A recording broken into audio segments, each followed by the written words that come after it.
apa yang sudah kita bahas hari kemarin, yaitu asynchronous task, digunakan untuk operasi-operasi yang sangat singkat, ya, dan tidak membutuhkan sesuatu yang harus dikembalikan ke UI.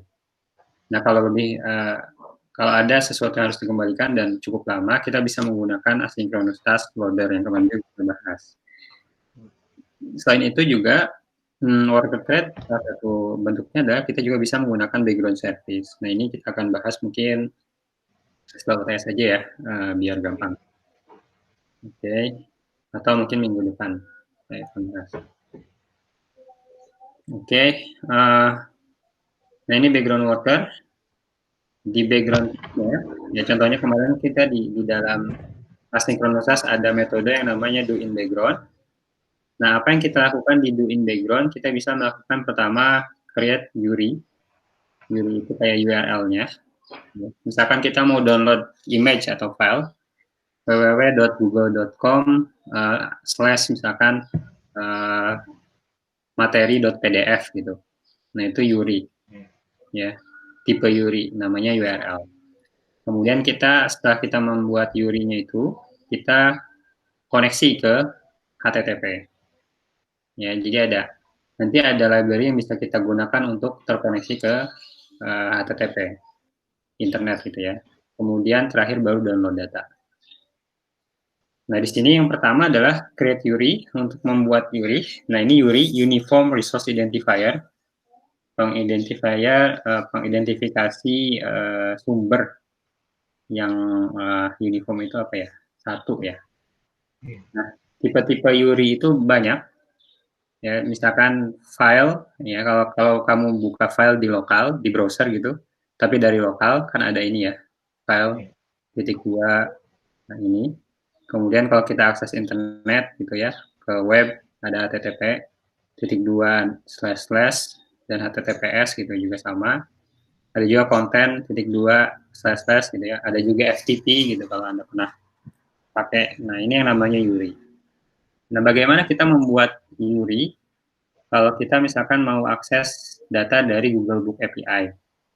Nah, ini yang nanti akan Anda gunakan di proyek nih sebenarnya.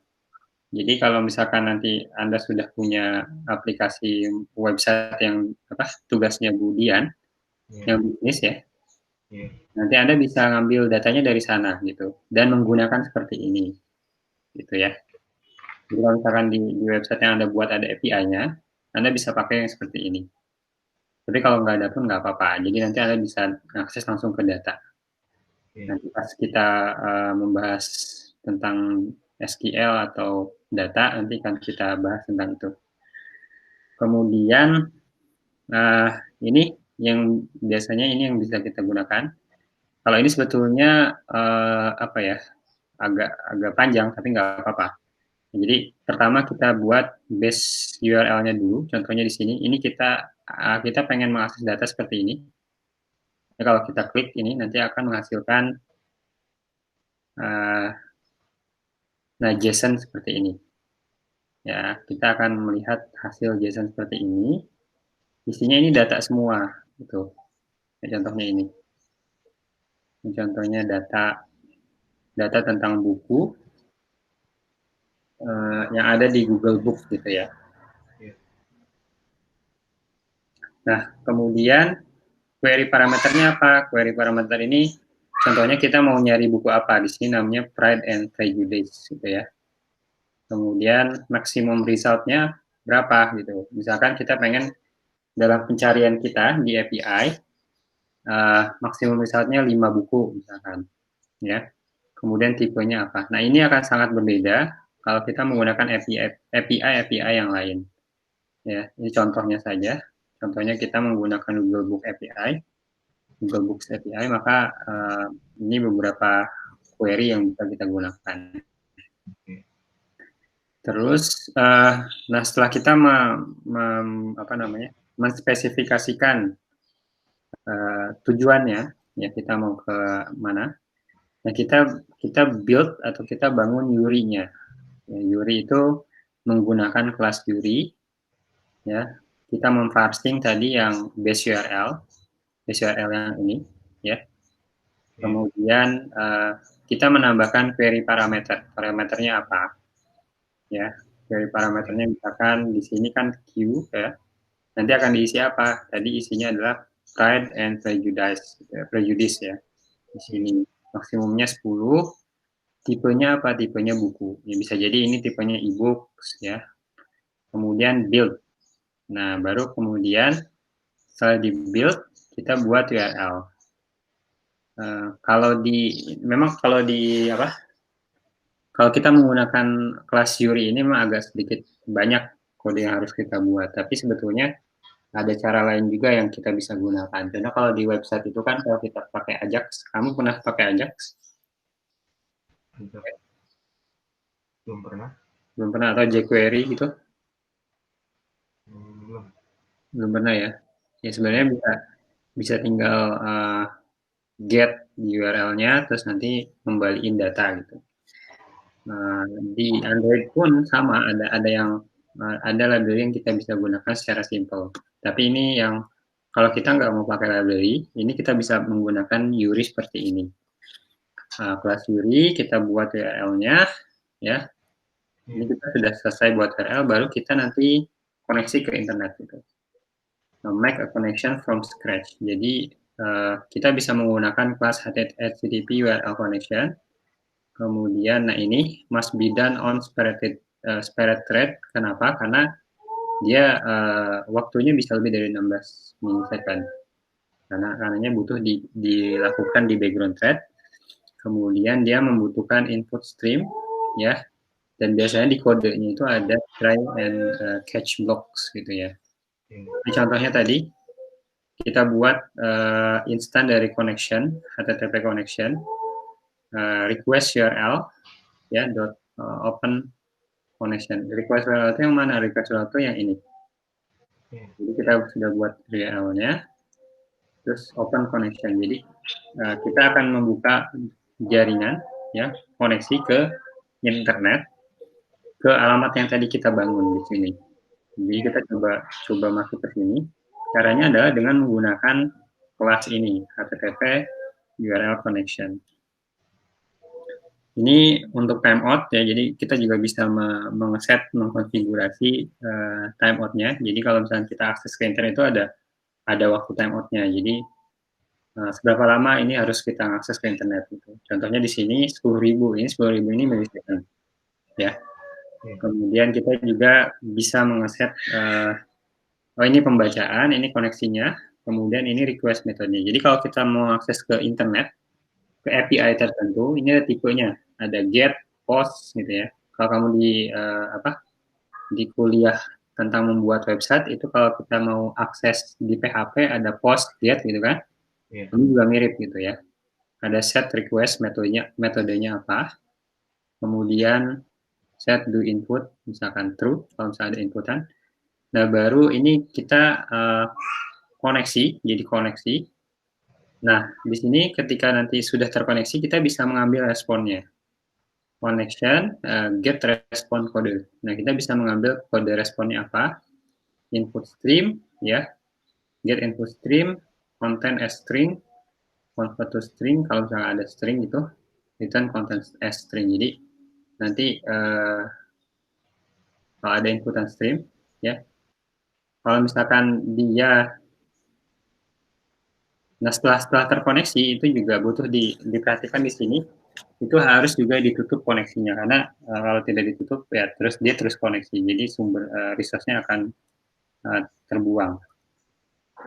Nah, respon yang tadi kita dapatkan, ini kita bisa ambil ya dengan menggunakan misalkan convert input stream to string. Jadi kita ambil input stream tadi ke string, ya, baru kemudian kita bisa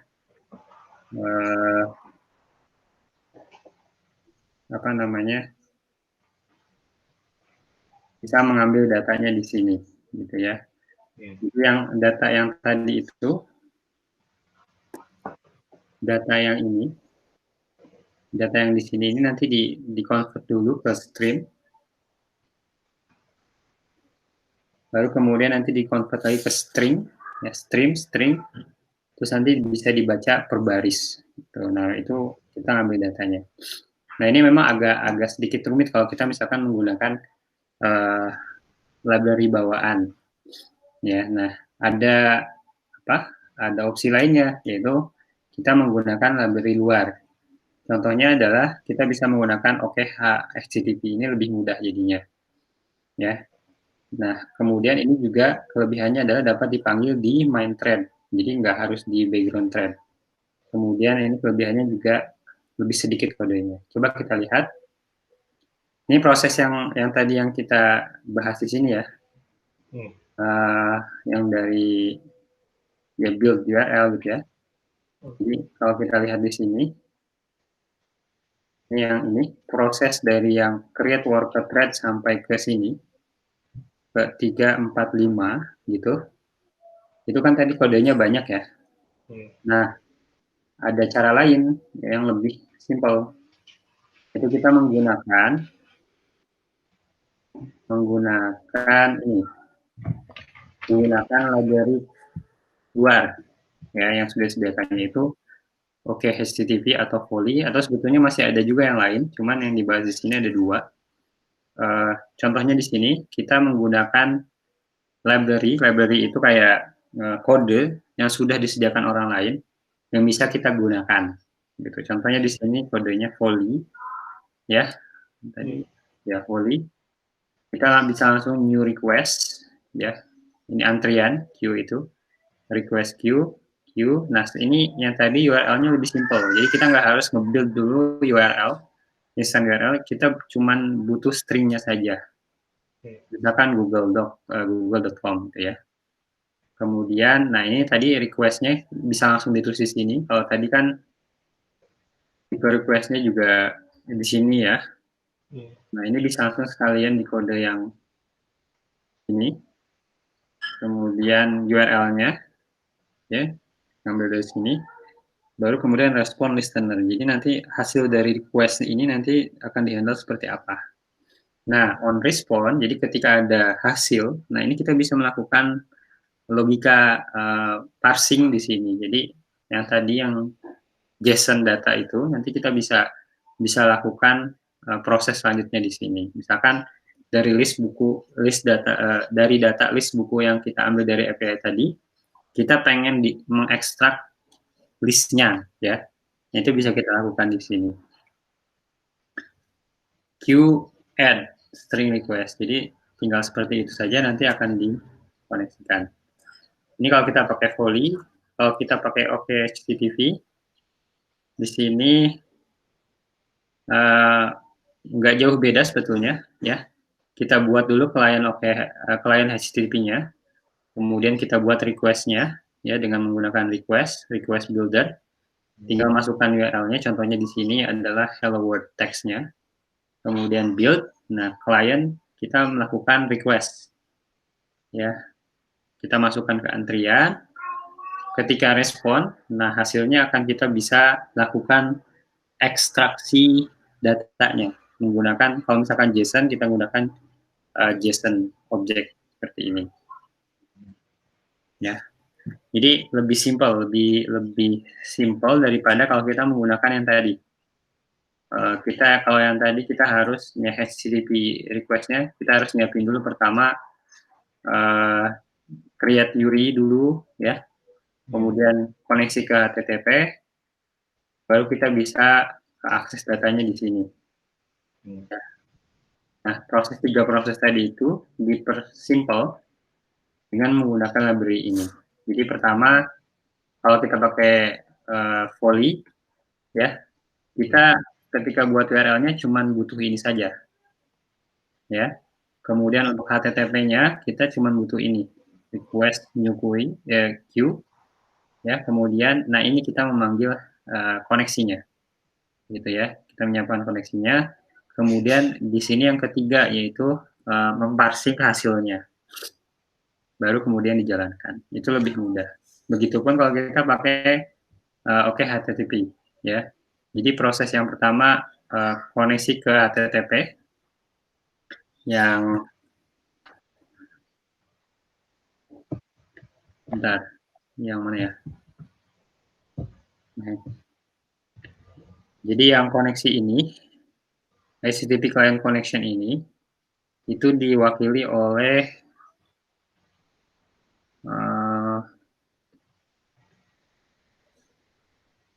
mana tadi? Sini ya. Diwakili oleh sini. Kemudian ini URL-nya diwakili oleh sini. Di sini kita melakukan URL build ya.